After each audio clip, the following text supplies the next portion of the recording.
สูงหน่อย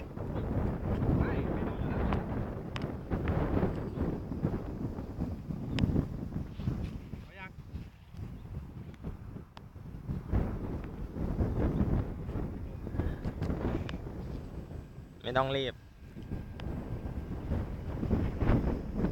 ลมมาแป๊บนึงเดี๋ยวอุ่นเครื่องนานมัน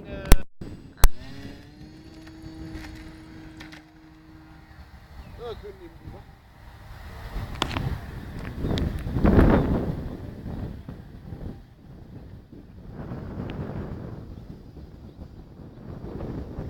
แคบหน่อยมันดูเลยยิกยักยิกยักนะไม่ต้องพิมพ์เลยอ่ะ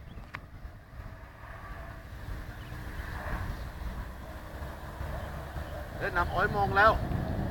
ค่อยมองแล้วอ่ะแต่มาแล้วอ่ะอย่าทำให้ผมเสียสมาธิไม่มองไม่ค่อยสิ แล้วไงจอดบนต้นไม้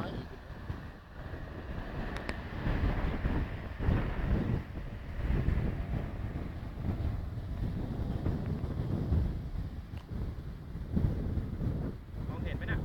จะบินต่ำๆไม่กล้าบินว่ะมันแกว่งแต่ลมมันแรงดิผมไม่กล้าขึ้นหรอกลมแบบเนี้ยกลัว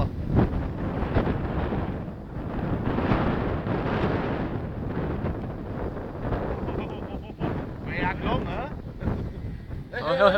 โอ้ยโอ้ยไปไหนเนี่ยค่อยประคองบินสูงๆไว้ก่อนกันเหนียวจ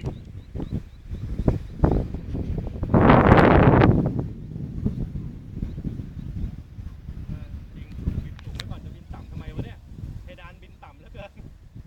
สูงต่ออากาศดีออกสูงพอยัง โอ้ยมองไม่เห็นแล้วพอยัง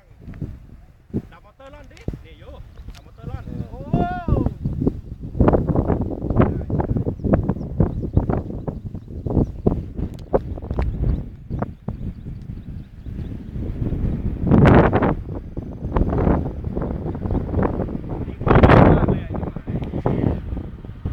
บินแคบ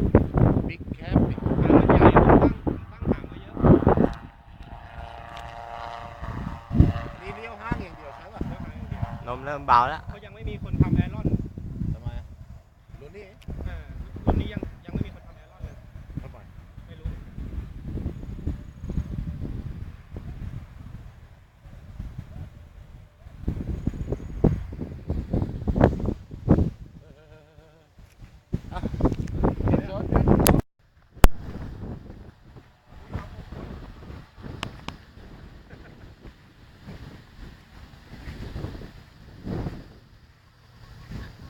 เป็นไรป่ะ